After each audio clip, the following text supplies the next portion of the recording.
Aksi nyata Modul 1.4 Budaya Positif.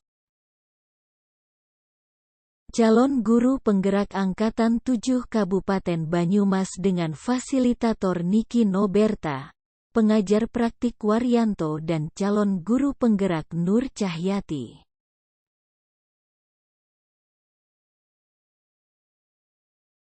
Latar belakang. Murid kurang memiliki motivasi dari diri sendiri untuk mematuhi peraturan sekolah. Mereka mematuhi peraturan karena tidak ingin mendapatkan sanksi, hukuman yang cenderung akan mempermalukan dirinya.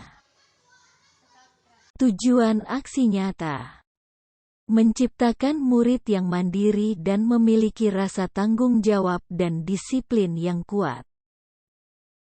Menumbuhkan budaya positif di sekolah dengan meyakini nilai-nilai kebajikan universal.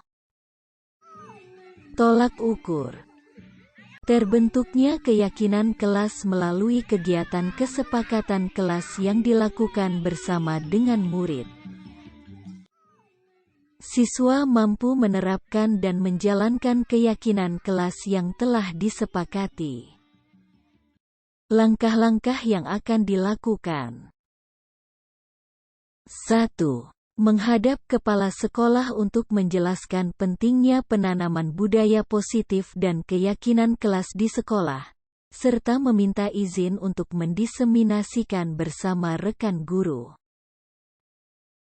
2. Mengumpulkan rekan guru untuk melakukan diseminasi pemahaman materi budaya positif, keyakinan kelas dan segitiga restitusi. 3. Berkoordinasi dan berkolaborasi dengan wali kelas untuk membuat keyakinan di kelas masing-masing. 4. Memantau, merefleksi, dan mengevaluasi keyakinan kelas yang telah dibuat. Dukungan yang dibutuhkan.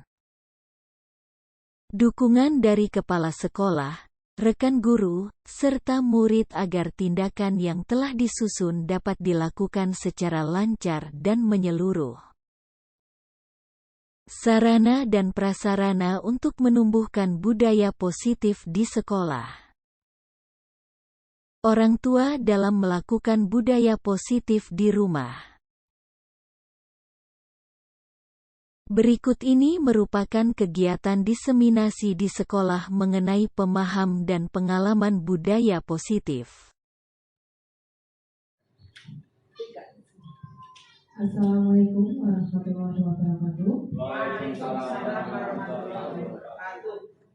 Kepada Ibu Kepala SD Negeri Kalipetung yang saya hormati, beserta rekan Dewan Guru SD Negeri Kalipetung yang saya hormati, terima kasih atas waktu dan kesempatan yang diberikan pada hari ini untuk memberikan kesempatan kepada saya untuk menyampaikan aksi nyata modul 1.4 tentang menyebarkan pemahaman dan pengalaman penerapan budaya positif dalam program calon guru penggerak Angkatan 7. Pada kesempatan kali ini, saya ingin sedikit berbagi dengan Bapak Ibu semua tentang konsep utama modul budaya positif. Di antaranya adalah perubahan paradigma belajar, disiplin positif, teori motivasi, hukuman dan penghargaan, serta restitusi. Keyakinan kelas, kebutuhan dasar manusia, 5 posisi kontrol, serta segitiga restitusi. Yang akan saya bahas pertama adalah tentang perubahan paradigma belajar. Pembelajaran dengan paradigma baru, yaitu pembelajaran yang dirancang berdasarkan prinsip pembelajaran yang terdiferensiasi sehingga setiap siswa belajar sesuai dengan kebutuhan dari tahap perkembangannya untuk mewujudkan profil pelajar Pancasila. Di mana profil pelajar Pancasila ada beberapa aspek yang mungkin Bapak Ibu sudah sangat paham, sehingga kita mulai masuk ke implementasi kurikulum Merdeka. Sebelumnya untuk membahas tentang perubahan paradigma teori kontrol, saya mau minta tolong kepada Ibu Kepala Sekolah, tolong tuliskan satu hal yang menurut Ibu paling berharga dalam hidup Bu Tari.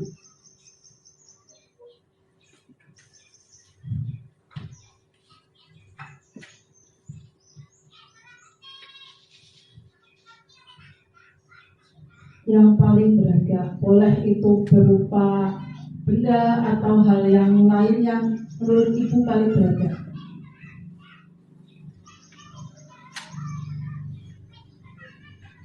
Baik, terima kasih. Tolong kertas itu digenggamkan oleh Ibu Tari.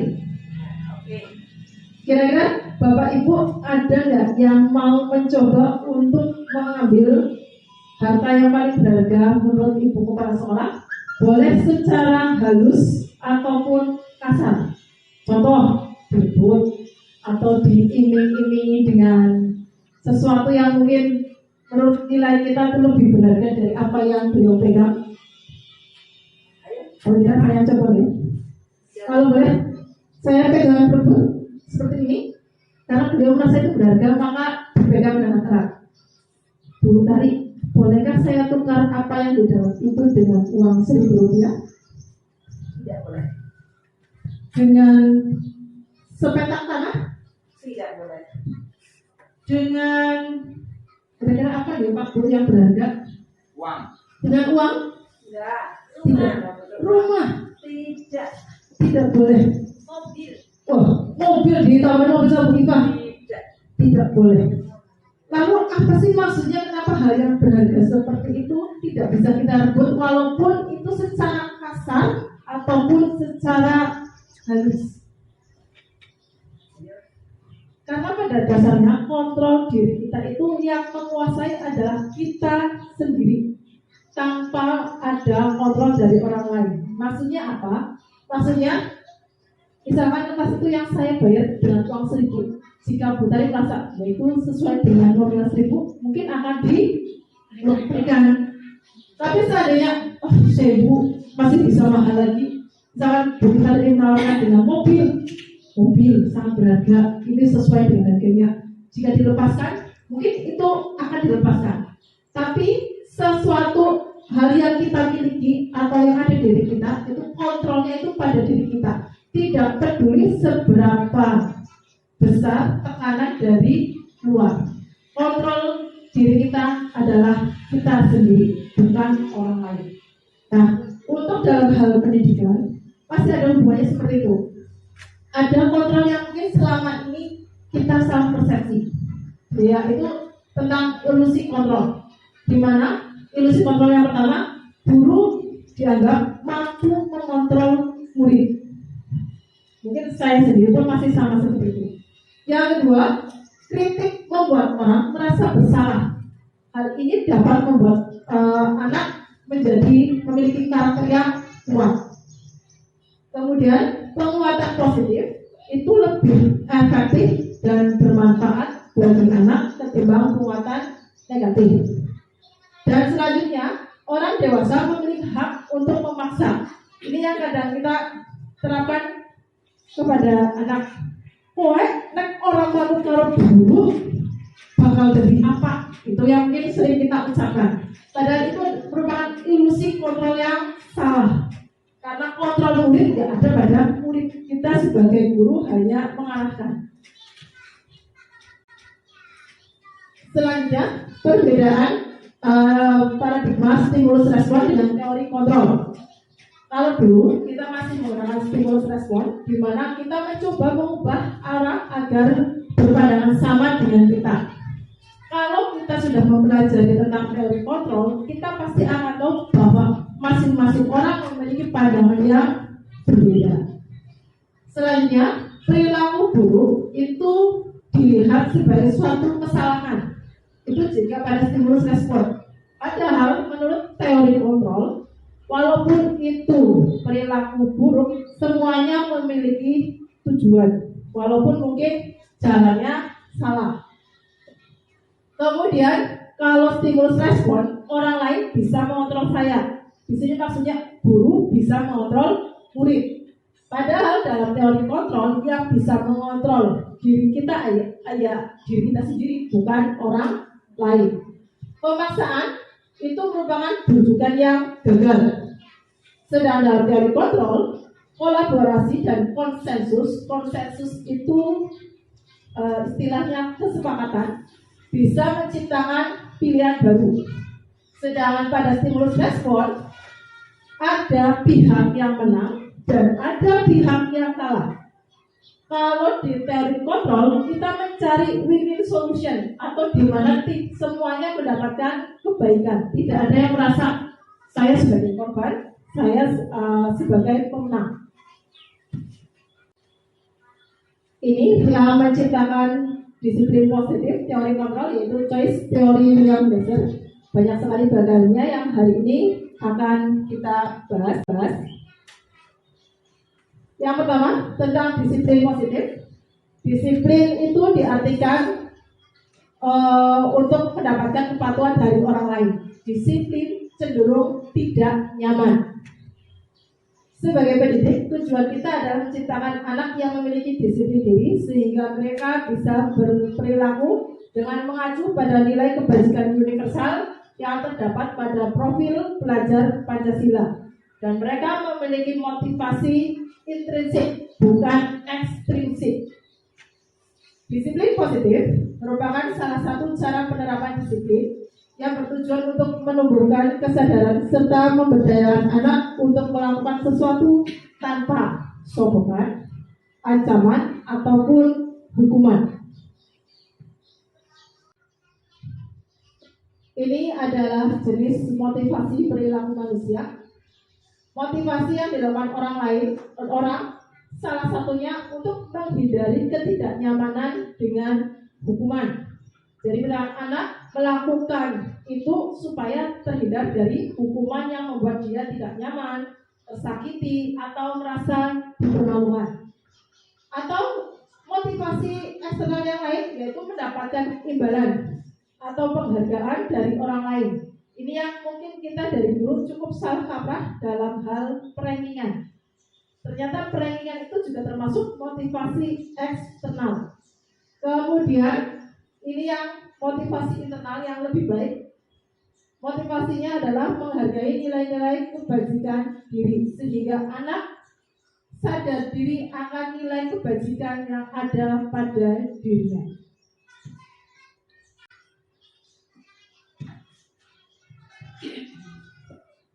Ini adalah perbedaan hukuman dan konsekuensi. Mungkin kita pernah melakukan hukuman, pernah juga melakukan konsekuensi.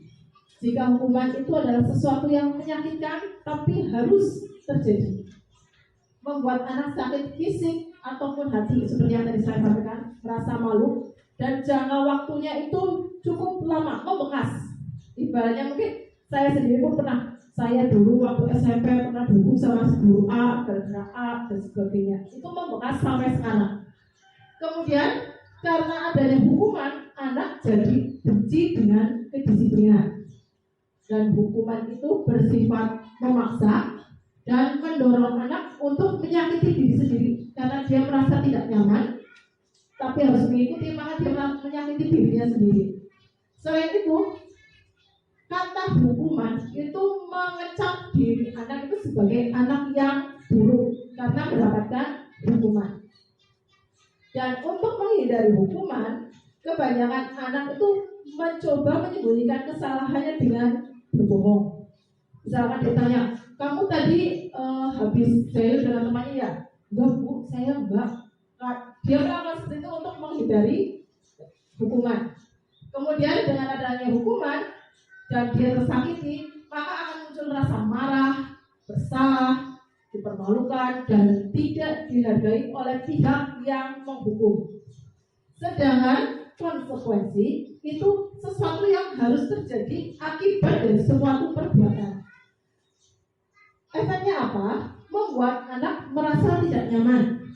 Tapi dalam jangka waktu waktu yang pendek. Jika konsumasinya sudah selesai, ya sudah tidak akan teringat.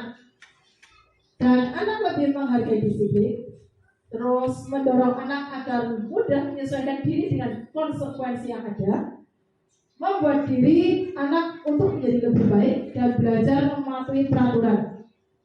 Apa yang dirasakan oleh anak?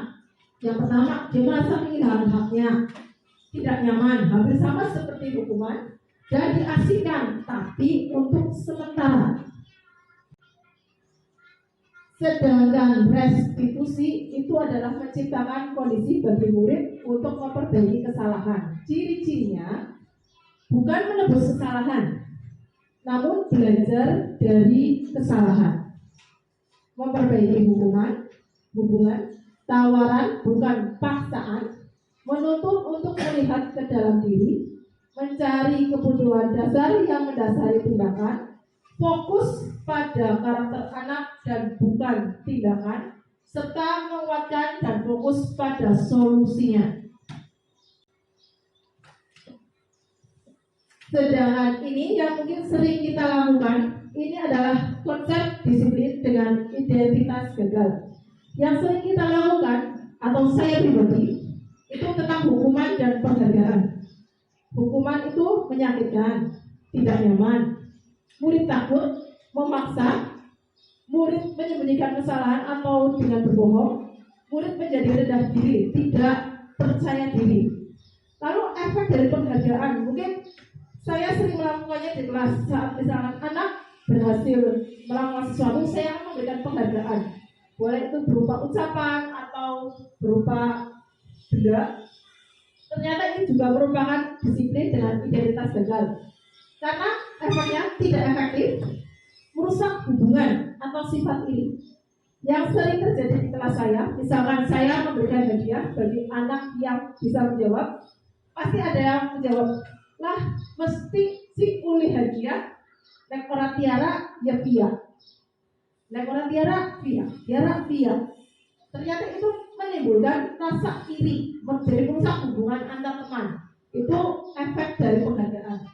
Selain itu, mematikan kreativitas.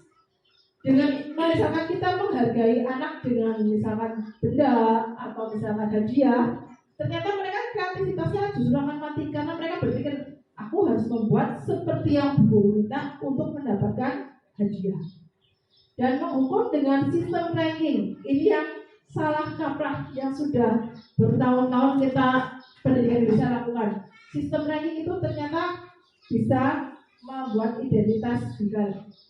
Jadi mungkin memang tepat apa yang disampaikan Menteri Pendidikan Indonesia bahwa nilai rapot sebenarnya tidak usah disampaikan rankingnya.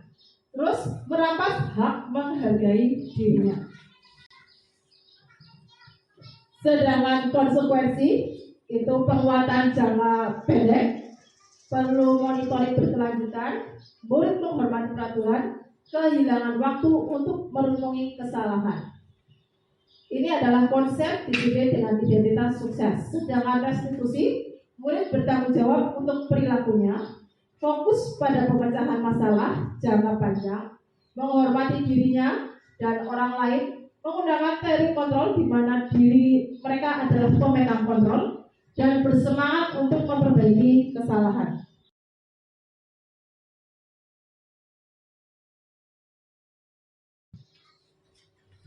Ini tentang keyakinan kelas. Apa sih keyakinan kelas?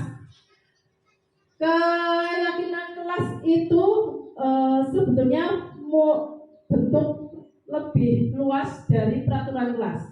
Contoh, kenapa kita saat berkendara bermotor itu menggunakan helm?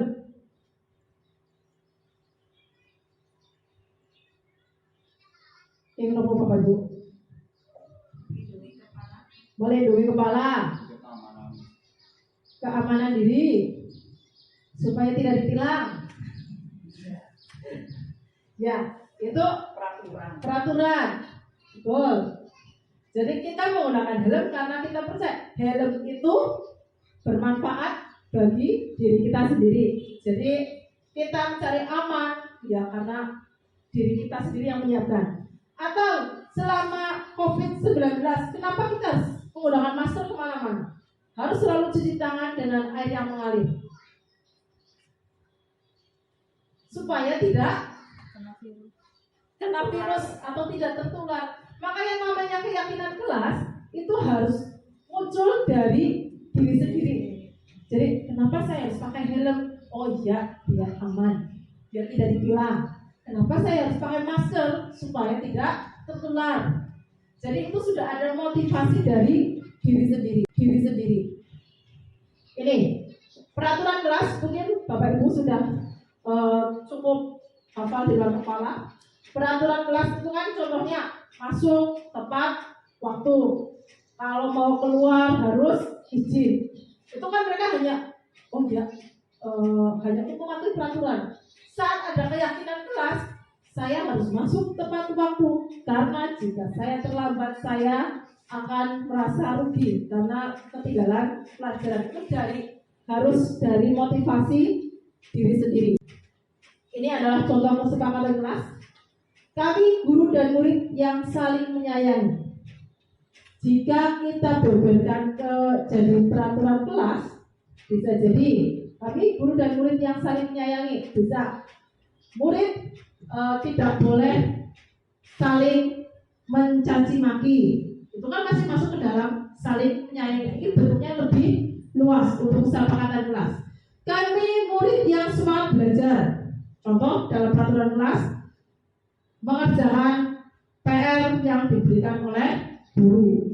Kami murid yang peduli dengan teman-teman. Peraturan kelasnya, seandainya jika ada teman yang sakit selama 3 hari berturut-turut, kita akan menengoknya. Itu adalah bentuk dari kesepakatan kelas. Ini contoh kegiatan membuat keyakinan kelas. Berdiskusi dulu tentang peraturan yang berlaku di kelas masing-masing. Kemudian dari peraturan yang dibuat diubah jadi keyakinan. Maksudnya apa? Kenapa peraturan dibuat? Karena itu pasti untuk kebaikan sendiri. Setelah itu dibacakan bersama-sama di depan kelas dan dicantumkan di depan kelas sebagai pengingat. Ini adalah pembentukan keyakinan kelas, di mana aturannya lebih abstrak, bersifat universal atau menyeluruh, tidak hanya untuk satu pihak, dibuat dalam bentuk positif. Misalnya, saya tidak akan berangkat terlambat, itu diganti dari saya berangkat tepat waktu. Sedikit saja, namun mudah diingat. Jadi kalau keyakinan kelas nggak usah banyak-banyak, nggak usah mangluh-mangluh, sedikit saja tapi langsung mengena, sesuai dengan kondisi kelas dan sekolah agar mudah diterapkan. Kita yang berada di SD Negeri Kalipetung dengan karakter anak yang beraneka ragam, begitu juga dengan lingkungan sekolahnya juga harus ditetapkan sesuai dengan kondisi lingkungan dan semuanya dilibatkan, jangan hanya satu pihak. Ini adalah kebutuhan dasar manusia, di mana yang pertama adalah untuk bertahan hidup. Jadi anak supaya mengetahui bahwa mereka belajar di sini di sekolah itu salah satunya untuk bisa bertahan hidup. Selain itu mendapatkan kasih sayang dan rasa diterima. Jadi di sekolah anak tidak dibeda-bedakan, semuanya sama. Mendapatkan penguasaan di mana mereka ingin diakui sebagai seorang anak atau tidak diakui sebagai anggota sekolah, dan mereka pun memiliki kebebasan untuk menyampaikan pendapatnya dan mendapatkan kesenangan. Ini adalah posisi kontrol restitusi sesuai dengan teori. Yang pertama adalah penghukum, pembuat rasa bersalah, teman, pemantau, dan manajer. Di sini saya mungkin paling sering sebagai penghukum atau pembuat rasa bersalah. Saya pun masih belajar untuk bisa sampai ke posisi manajer. Ini contohnya posisi kontrol teori motivasi. Jika sebagai penghukum guru menghadik bocah kok kalau sambil ditunjuk-tunjuk, kurang apa bocah kok mana teh? Oh, bocah kok diomongi angkat dan sebagainya. Itu jika guru sebagai posisi penghukum. Kalau sebagai pembuat merasa bersalah, dia akan mengatakan, kudune koyo aja pecicilan bae dadi ora tiba. Kudune. Jadi itu banyak yang digunakan sebagai membuat orang jadi merasa bersalah. Contohnya, ulane guru nyebrang tengah tinggung, jadi orang tabrak dan sebagainya. Sedangkan untuk teman membuatkan alasan-alasan untuk siswanya, aku kenapa hari ini berangkatnya telat, ditanyakan. Kemudian sebagai pemantau itu melihat sejauh mana anak-anak itu melakukan kegiatannya. Kemudian sebagai manajer mengajukan berbagai pertanyaan dari aktivitas yang dilakukan. Hasilnya, jika sebagai penghukum anak jadi memberontak, menyalahkan orang lain dan berbohong. Jadi jika guru yang menghukum itu guru dianggap bukan favoritnya. Dia itu bukan favorit guru galak, guru sebagai penghukum itu bukan favorit dari anak. Nah, jika membuat orang merasa bersalah, itu pun harus sama efeknya. Mereka akan suka berbohong dan menyembunyikan kenyataan.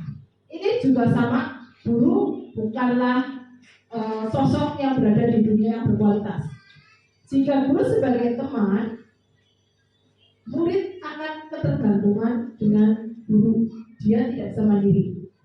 Tapi karena ketergantungan itu, guru dianggap sosok yang paling penting. Ini yang cukup jarang. Karena apa? Kadang-kadang muncul guru sih kapan dampingi lombane, guru sih kapan izine. Ini yang sering terjadi. Kemudian sebagai pemantau, siswa mengatakan guru peraturan dan hukum dinilai sebagai berkualitas dan guru hanya sebagai pengawas. Sedangkan manajer itu menguatkan karakter anak dan menjadikan dirinya sebagai individu yang berkualitas. Ini contohnya jika anak dihukum, aduh, nangaran kelas, coba baik, ngomel wani dulu. Akibatnya apa? Dia bukan hanya sekali dua kali, dia akan terus-terusan mengulangi kesalahannya karena merasa sudah, karena saya sudah tersakiti, saya tidak akan ada obatnya. Sedangkan membuat merasa bersalah, dia hancur dengan kata maafkan saya bu. Dia menganggap dengan kata itu dia merasa sudah selesai. Kemudian jika sebagai teman, jika tidak sesuai, anak akan berpikir, saya pikir bapak ibu sebagai teman saya, kok malah begitu sama saya. Jadi tidak mau hati-hati. Dan jika sebagai pemantau, dia langsung bisa menebak apa yang harus dia lakukan, karena pemantau itu harus sesuai dengan peraturan. Sedangkan manajer itu bisa untuk memperbaiki keadaan. Ini contohnya. Murid tidak memakai atribut lengkap saat upacara. Jadi saat upacara di sini mungkin ada anak yang tidak memakai topi, tidak memakai dasi, tidak memakai sabuk atau sepatu tidak berwarna hitam. Jika kita sebagai guru, sebagai penghukum, menerapkan posisi kontrol sebagai penghukum, mungkin kita langsung mengatakan, yang hari ini tidak memakai topi, dasi, dan perlengkapan yang lainnya, silakan upacara di barisan paling depan, di mana posisinya itu yang paling panas, dilihat oleh teman-temannya yang lain. Otomatis saat dia masuk ke barisan, mereka melihat, kan, bocah masih dihukum. Dia akan merasa harga dirinya jatuh, merasa rendah diri dan merasa tersakiti. Namun jika kita sebagai pembuat rasa bersalah, belum jadi ngomongin pikiran, tarik poin, kau nganggo seragam. Dan gurunya kesel, dan itu adalah contoh membuat rasa bersalah. Kalau sebagai teman, biasanya yang sering terjadi, orang apa, ya suka jadi beli ya. Itu adalah sebagai teman. Sedangkan sebagai pemantau, kita harus berdasarkan peraturan yang berlaku. Jika kamu tidak memakai topi dasi, apa hukumannya atau konsekuensinya? Jika sebagai manajer, anak ditanya dulu, kamu tahu kenapa apa kesalahanmu hari ini?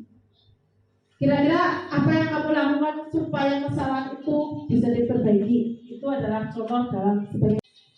Ini adalah segitiga restitusi, di mana ada 3 hal yang bisa dilakukan: menstabilkan identitas, validasi tindakan yang salah, dan menanyakan keyakinan.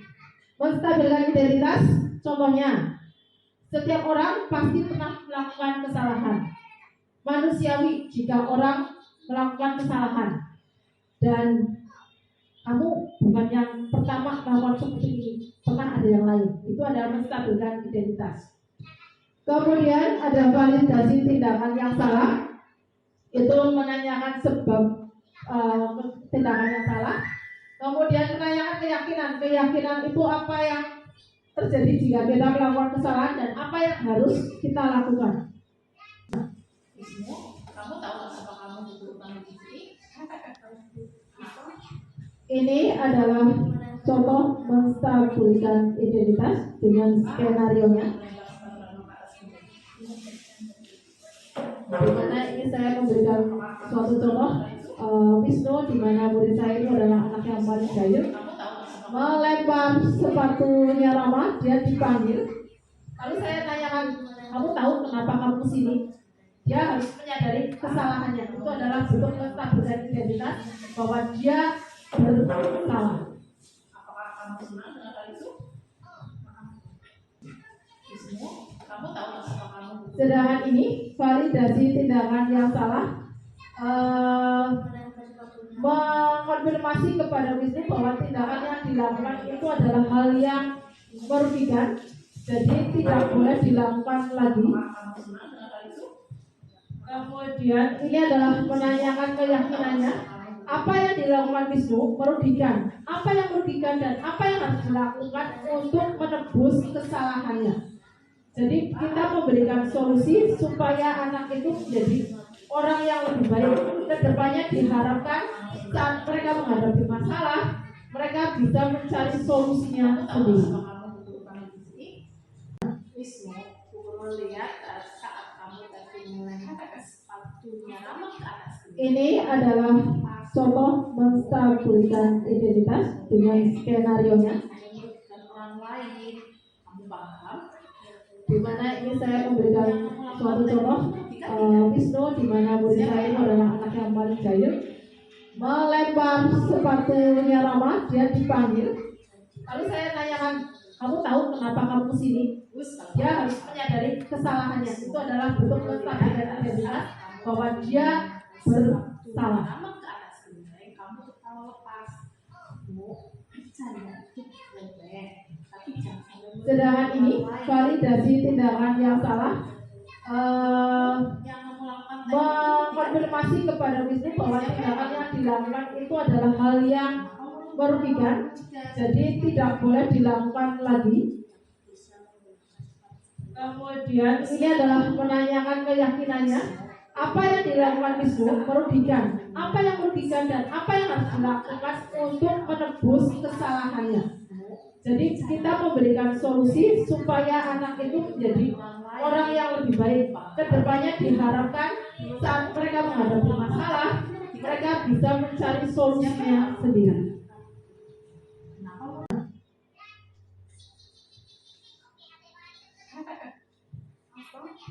Ini adalah contoh menstabilkan identitas dengan skenario-nya. Di mana ini saya memberikan suatu contoh Wisnu, di mana murid saya itu adalah anak yang paling jayus, melempar sepatunya Rama, dia dipanggil. Lalu saya tanyakan, kamu tahu kenapa kamu sini? Dia harus menyadari kesalahannya. Itu adalah bentuk menstabilkan identitas bahwa dia bersalah.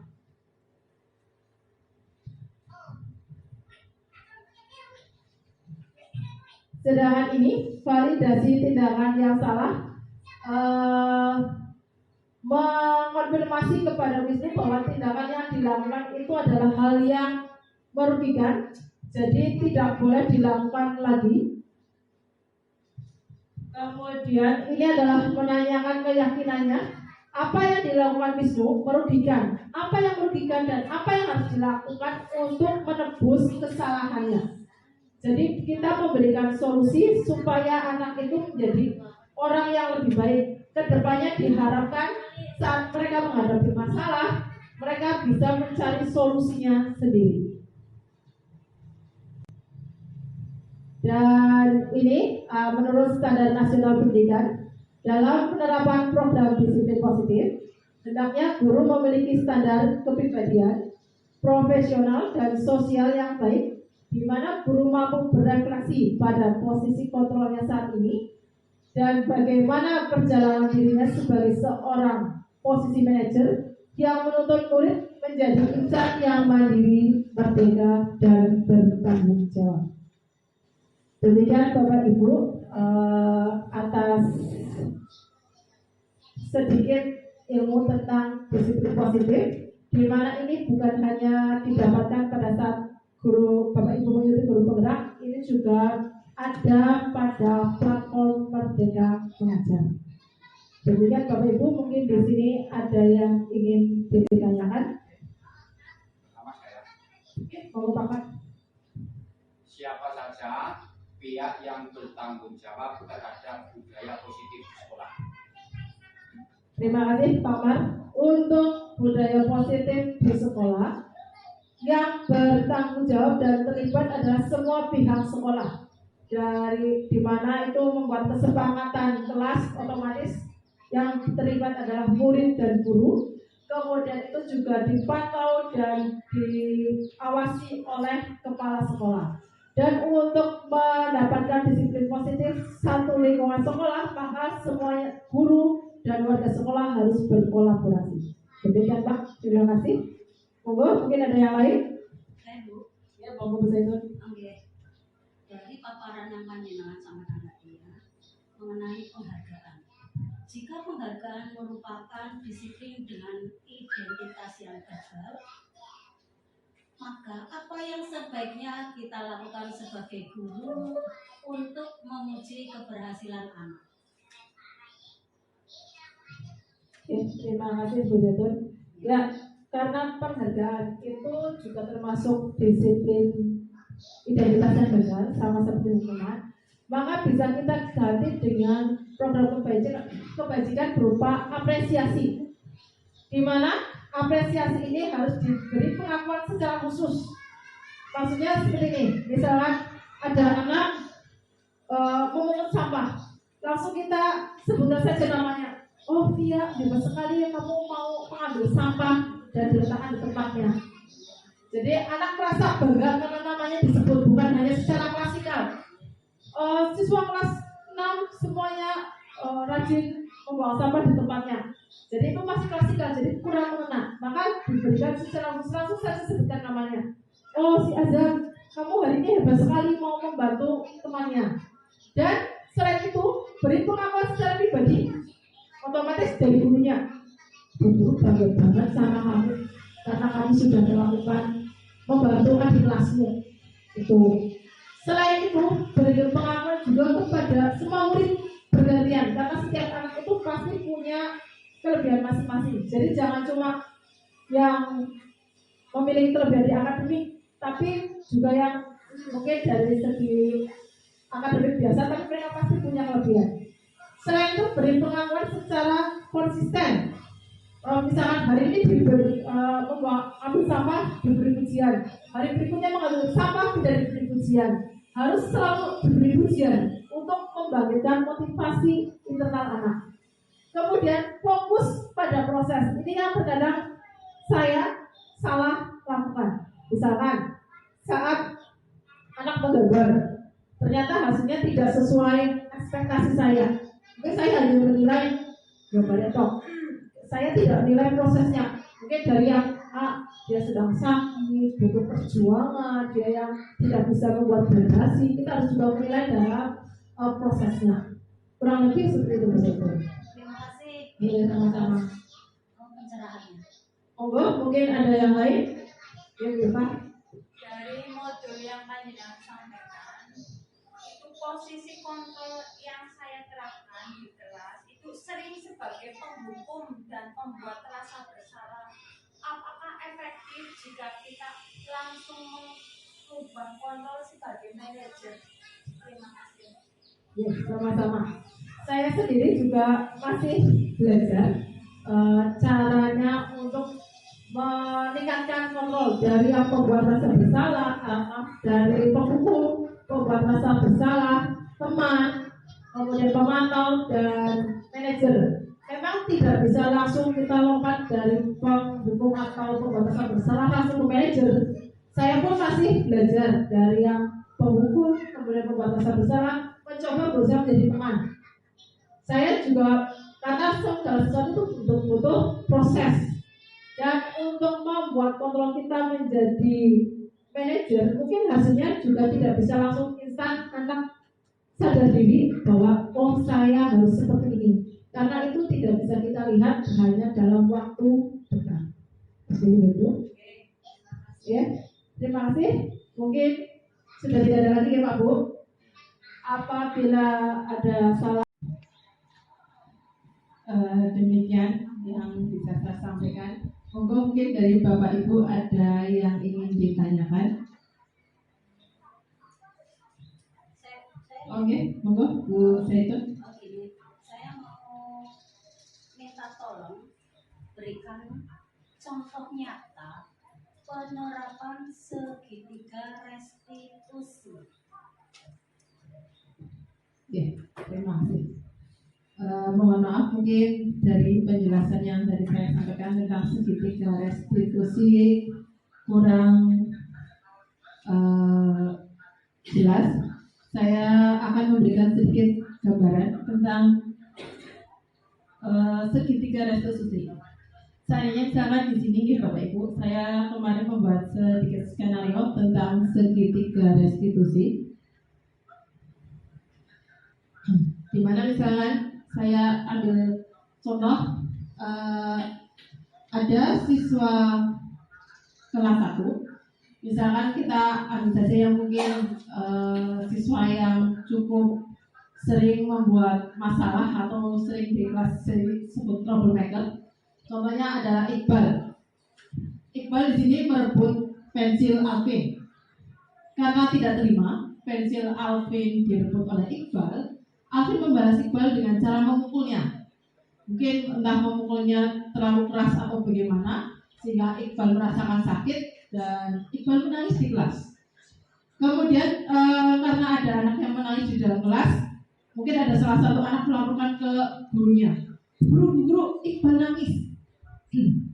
Nah, otomatis kita langsung terbobok-bobok sebagai guru kelasnya, kita terbobok-bobok ke kelas untuk menenangkan Iqbal terutama yang menangis. Bagi guru yang tidak bisa memegang kontrol dirinya sendiri, otomatis jika kita mengetahui ada anak yang berantem, ada anak yang menangis, atau ada masalah di kelas, kita biasanya kontrolnya langsung marah. Maka di sini kita sebagai guru harus bisa memegang kontrol kita sendiri, karena yang seperti saya sampaikan tadi, bahwa kontrol kita itu dipegang oleh diri kita sendiri. Maka sampai ke kelas kita jangan langsung menghakimi salah satu anak, misalkan Alvin yang memukul Iqbal. Alvin, kenapa kamu memukul Iqbal? Gak boleh seperti itu namanya salah, anak yang nakal dan sebagainya, bla bla bla bla. Kita langsung menghakimi Alvin seperti itu. Itu untuk seperti itu berarti kita masih memegang kontrol sebagai penghukum dan membuat rasa bersalah. Padahal kontrol yang kita ingin pegang adalah sebagai manajer. Nah, untuk bisa sampai ke kontrol manajer, maka kita menggunakan segitiga restitusi. Di mana yang langkah pertama yang harus kita ambil itu menstabilkan identitas. Jadi di situ kita di menstabilkan identitas yang kita lakukan itu menghadapi anak di mana dia ada yang satu marah, yang satu merasa tertekan. Jika kita salah mengambil atau menstabilkan identitas, anak itu merasa terpuruk. Jadi di langkah ini adalah langkah yang sangat penting. Maka misalkan ada Iqbal dan Alvin berantem, salah satu menangis, kita dudukkan dua-duanya. Biarkan saat yang menangis kita tenangkan dulu, lalu kita dengarkan alasan dari keduanya. Karena setiap tindakan itu pasti memiliki tujuan. Kita tenangkan mereka, lalu dengarkan cerita dari kedua belah pihak. Jangan kita hanya mendengarkan alasan dari sebelah pihak saja. Karena yang namanya suatu perbuatan pasti ada sebab dan akibat. Selanjutnya, kita jangan fokus pada masalah, tapi fokus pada solusi. Maksudnya di sini kita jangan fokus hanya pada Iqbal nangis karena Alvin, atau Alvin marah karena Iqbal merebut pensil Alvin. Itu adalah masalahnya. Kita jangan fokus pada hal seperti itu, tapi kita fokus kepada solusi. Di mana kenapa mereka berdua jadi berantem? Apa yang harus kita lakukan supaya mereka berdua itu yang seperti saya sampaikan dapatkan win-win solution, sama-sama menang. Tidak ada yang menjadi korban, tidak ada yang merasa menjadi pemenangnya. Semuanya mendapatkan pilihan yang terbaik. Nah, di sini kita bisa mengeluarkan anak dari rasa bersalah dan merasa sebagai pribadi yang gagal. Misalkan mungkin Iqbal yang memulai perkaranya, kita bisa mengeluarkan Iqbal dari rasa bahwa iya ternyata aku ini di mata Bu Guru sebagai anak yang nakal. Jadi jangan sampai kita mengucap bocahku nakal temen. Nah, itu berarti kita sudah mengecap identitas anak itu sebagai anak yang nakal. Padahal dengan menggunakan segitiga restitusi ini kita mencoba membantu anak untuk keluar dari anak yang gagal menjadi anak yang sukses. Jadi semua anak itu akan berpikir saat mendapatkan masalah, saya bukan orang yang gagal, saya adalah orang yang sukses. Bagaimana cara mengeluarkannya? Yang pertama, bisa kita menggunakan kalimat misalkan Iqbal, Alvin berbuat kesalahan itu manusiawi. Karena kita sebagai manusia tidak ada manusia yang sempurna. Atau dulu Bu Guru juga pernah berantem sama temennya. Atau apalagi Bapak Ibu yang sekiranya itu membuat anak tidak terlalu merasa, oh saya anak yang nakal, saya dimarahi Bu Guru, saya kecewa sama Bu Guru. Maka kita seperti yang disampaikan Iqbal, Alvin berbuat salah itu manusiawi. Guru juga pernah melakukan kesalahan, terus namanya juga belajar. Salah itu hal yang biasa. Jadi tidak ada manusia yang sempurna. Kesalahan itu adalah manusiawi. Itu untuk membantu anak bahwa oh saya salah. Tapi yang namanya salah bukan berarti itu sesuatu yang fatal yang membuat kita menjadi anak yang terpuruk. Maka kita harus membohongi anak bagaimana supaya oke, berbuat salah itu tidak apa-apa. Yang penting kita bisa mengatasinya. Nah, dengan kalimat-kalimat tersebut itu diharapkan anak yang bermasalah bisa keluar dari perasaannya yang gagal jadi orang yang seperti diharapkan oleh guru atau orang lain. Nah, jika apa yang terjadi jika anak merasa bahwa dirinya sebagai anak yang gagal, misalkan sudah dicap, sejelek Iqbal, bocah nakal temen, dia akan sulit menerima saran dan cenderung menyalahkan orang lain. Misalkan dia nakal dengan anaknya, teman lain, orang kaibu gara-garanya si Alvin mau nendang aku dan sebagainya. Dia akan selalu mencari cara untuk mempertahankan diri. Jadi dia akan melakukan berbagai cara supaya dia tidak dicap sebagai gagal, tapi dia juga seperti di otaknya itu sudah bersikeras bahwa saya tidak ingin dicap gagal oleh orang lain, tapi dia tidak ingin menerima saran. Maka sebaiknya saat ada anak melakukan kesalahan itu manusiawi. Guru juga pernah seperti itu. Karena kenapa harus dicontohkan dengan guru? Karena menurut anak-anak guru itu adalah sosok panutan yang sempurna di hadapan mereka. Padahal kita pun sebagai manusia banyak sekali kekurangan, terlebih proses dari awal kita untuk menjadi seorang guru itu cukup panjang dan pasti juga melakukan kesalahan. Itu untuk menstabilkan identitas yang perlu kita lakukan. Kemudian untuk yang selanjutnya setelah menstabilkan identitas itu bisa langsung saja dalam memvalidasi kebutuhan atau validasi perilaku yang salah. Tadi di mana Iqbal merebut pulpen Alvin juga memukul Iqbal, itu semuanya salah. Maka di sini kita harus memahami perasaan agresif anak, di mana Iqbal merebut pensil Alvin itu karena keinginannya untuk menguasai sesuatu. Sedangkan Alvin memukul Iqbal itu karena kebutuhan dia untuk mempertahankan diri. Itu adalah kebutuhan dasar dari manusia. Nah, di prinsip ini dipercaya bahwa setiap saat mengingat konteksnya dan cara memandangnya dunia akan melakukan yang terbaik. Jadi setiap orang akan berusaha untuk melakukan yang terbaik untuk dirinya. Akibatnya apa? Seseorang tidak pernah mengambil pilihan yang terburuk, terutama dalam hidup. Kita pasti akan selalu dihadapkan dengan beberapa pilihan. Entah A, B, C, tapi pasti kita akan memilih untuk yang terbaik. Walaupun entah itu nanti hasilnya bagaimana, tapi tujuan awal kita adalah memberikan yang terbaik. Kemudian akibat yang kedua, seseorang bisa melakukan hal yang lebih buruk. Kita jangan fokus hanya pada kata lebih buruk. Dengan adanya berarti seseorang bisa melakukan lebih buruk, itu artinya bisa juga melakukan kegiatan atau perbuatan yang lebih baik. Kadang-kadang hanya mendengar bisa melakukan hal yang lebih buruk, oh tandanya anak itu sebetulnya bisa untuk melakukan hal yang lebih baik. Nah, di sini jangan salah kaprah Bapak Ibu. Di sini jangan kita sampaikan bahwa tadi kan di yang menstabilkan identitas disampaikan bahwa melakukan kesalahan itu manusiawi. Tapi jangan sampai kita mengucapkan bahwa melanggar peraturan atau melakukan kesalahan itu perilaku yang positif. Itu jangan. Itu tetap salah. Hanya saja melakukan kesalahan sesekali itu wajar. Tapi kalau sampai berulang-ulang kali ya itu memang bukan hal yang baik.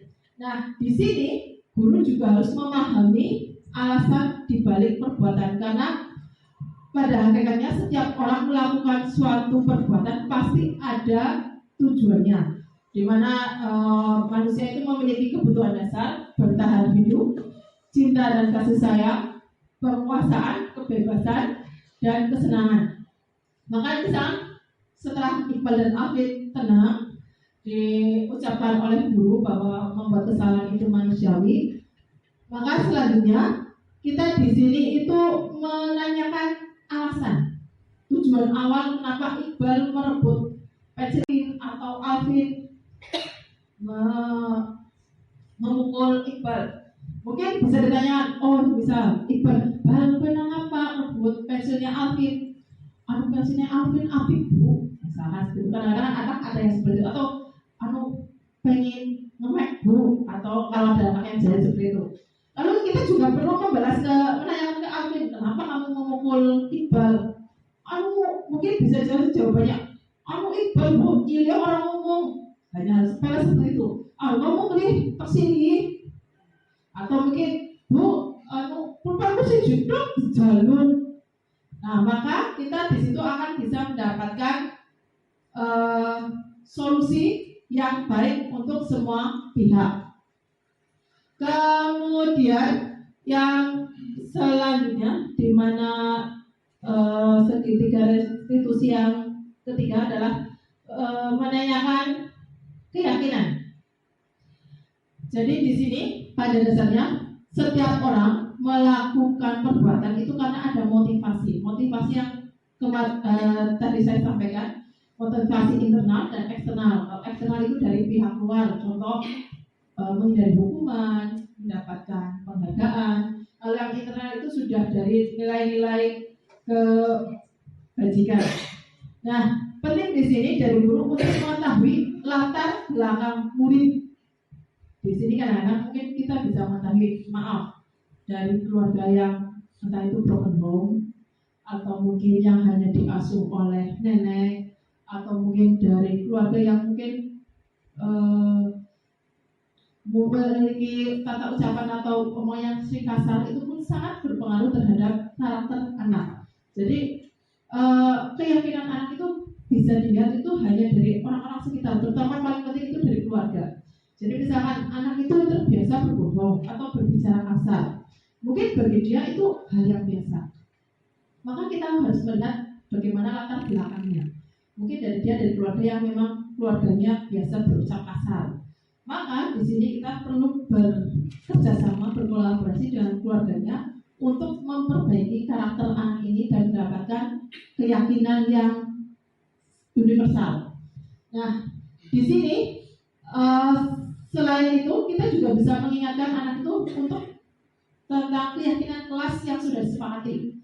Seandainya belum memiliki keyakinan kelas yang disepakati, kita bisa menggali nilai murid, ya nilai yang murid percaya dengan cara diskusi terbuka. Misal, Iqbal, Alvin, kira-kira yang kamu perbuat itu benar apa enggak? Ya orang guru, sih benar kayak apa aku benar. Sebetulnya anak itu tahu, maka kita ingatkan kembali.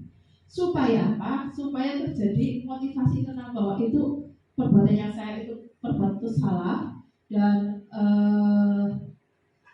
harus sesuai dengan moral. Maka kita menuntun kembali sesuai dengan hati nuraninya.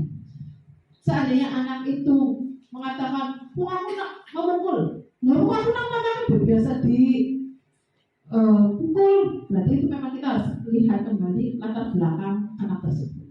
Kurang lebih seperti itu, Bu. Mungkin penjelasan yang saya sampaikan kurang memuaskan karena saya sendiri untuk mempraktekannya juga belum mahir. Betul Ibu Zaitun? Mohon maaf, terima kasih. Mungkin ada yang lain? Terima kasih Bu Nur atas pencerahannya yang sangat bermanfaat dan luar biasa. Sama-sama. Monggo, mungkin ada yang lain? Monggo Bu Susi. Ya, di kelas 2 ada anak yang belum lancar membaca dan menulis. Setelah saya rayu untuk berlatih membaca tidak berhasil. Akhirnya saya paksa untuk berlatih membaca dan dia mengikuti perintah saya untuk berlatih. Namun untuk kegiatan berlatih selanjutnya, si anak terlihat menghindari saya. Ditambah dengan banyaknya kegiatan yang saya ikuti membuat saya lupa untuk melatih membaca. Menurut Bu Nur, apa solusinya? Ya, terima kasih. Mungkin nanti jika jawaban saya kurang memuaskan, bisa bantuan ke Bu Kepala Sekolah. Saya juga pernah mengalami hal seperti itu, Bu Susi, di mana anak kelas 6 itu sudah berusia 16 tahun. 16 tahun di kelas 6 dan belum bisa membaca dan menulis. Berat sekali memang kalau sudah ada anak yang seperti itu, hanya memang dipaksa.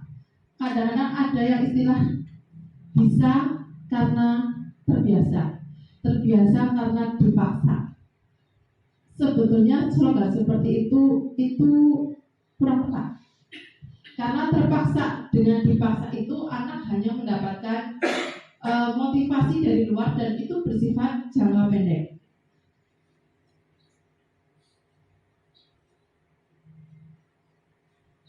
Jadi dipaksa itu dia hanya untuk menghindari hukuman, untuk mendapatkan penghargaan dan karena ada rasa takut. Jadi dipaksa itu hanya jangka pendek, sehingga memaksa anak membaca.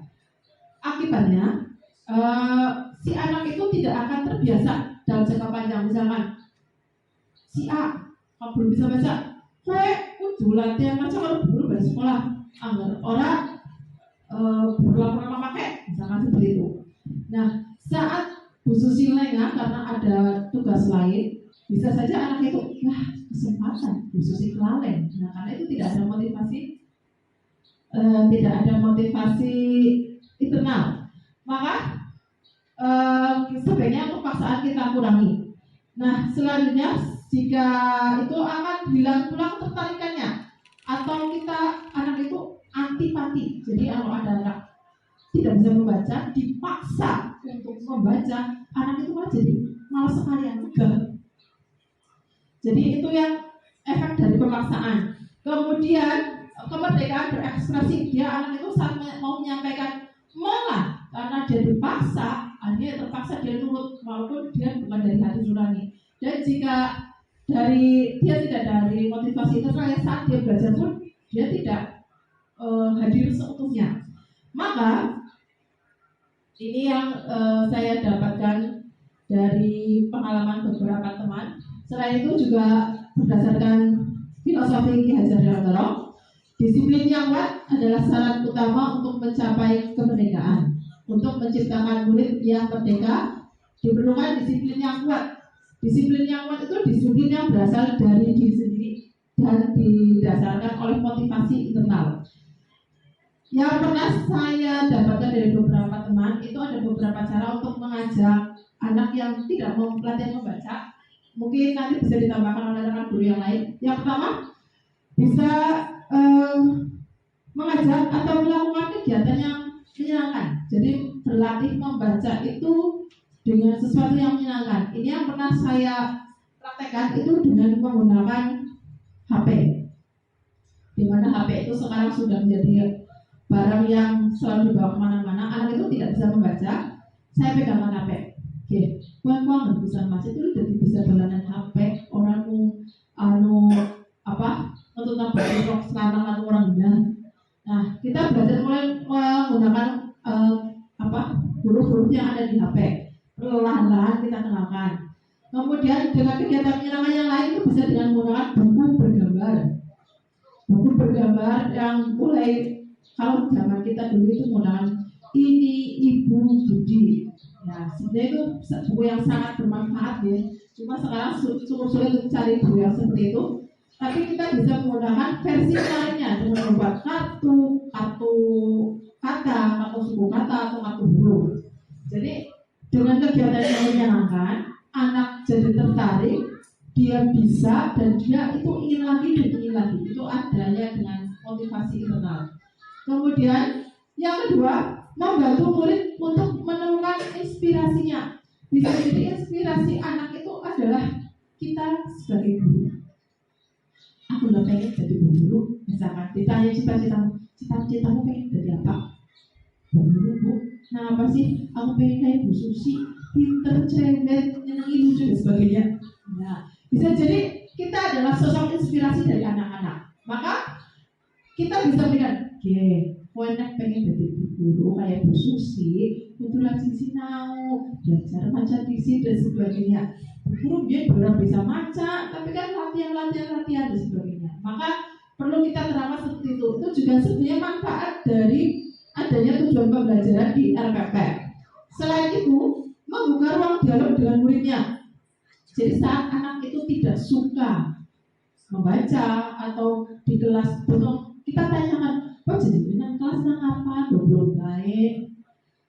Pengennya apa? Bu, aku bosen. Guru baik, hadiah sih ngapa? Dolanan. Atau Bu, sekali-kali aja apa sih? Apa yang pendapat yang disampaikan anak itu bisa kita tampung dan bisa kita jadikan referensi untuk pembelajaran yang menarik bagi anak sehingga merubah pembelajaran yang monoton menjadi sesuatu yang interaktif. Nah, di sini diharapkan selain bukan dialog tadi, di sini juga menjadikan murid itu sosok manusia seutuhnya, di mana dia memiliki pendapat, didengarkan oleh gurunya, dimasukkan aspirasinya, dan suatu saat direalisasikan. Maka di situ anak akan merasa, Bu guru ketutna apa sih omongan aku kok? Jebule aku itu berarti bagi Bu guru. Mungkin hanya itu, karena jujur saya sendiri belum pernah memegang kelas rendah, jadi mungkin sedikit pengalaman dari teman-teman yang bisa saya rangkum. Mungkin hanya itu saja. Terima kasih. Ya, terima kasih Bu. Insya Allah akan saya terapkan nanti di kelas saya. Terima kasih. Terima kasih Bapak Ibu. Assalamualaikum warahmatullahi wabarakatuh. Nama saya Alfiana Fitri Ramadhani, siswa kelas 6. Bu Nur yang sekarang dan dulu sangat berbeda. Saya lebih suka dengan Bu Nur yang sekarang karena tidak mudah marah. Selalu memberikan kesempatan kepada siswa kelas 6 untuk bertanya. Dan setiap pertanyaan selalu dijawab sampai kami merasa puas. Sehingga setiap mau berangkat sekolah banyak pertanyaan yang ingin saya tanyakan kepada Bu Nur, dan Bu Nur tidak pelit terhadap pujian. Dari 8 anak siswa kelas 6 Bu Nur selalu memuji kelebihan kami masing-masing yang membuat kami tidak minder dengan teman-teman yang lain. Selain itu, Bu Nur juga tidak pilih kasih.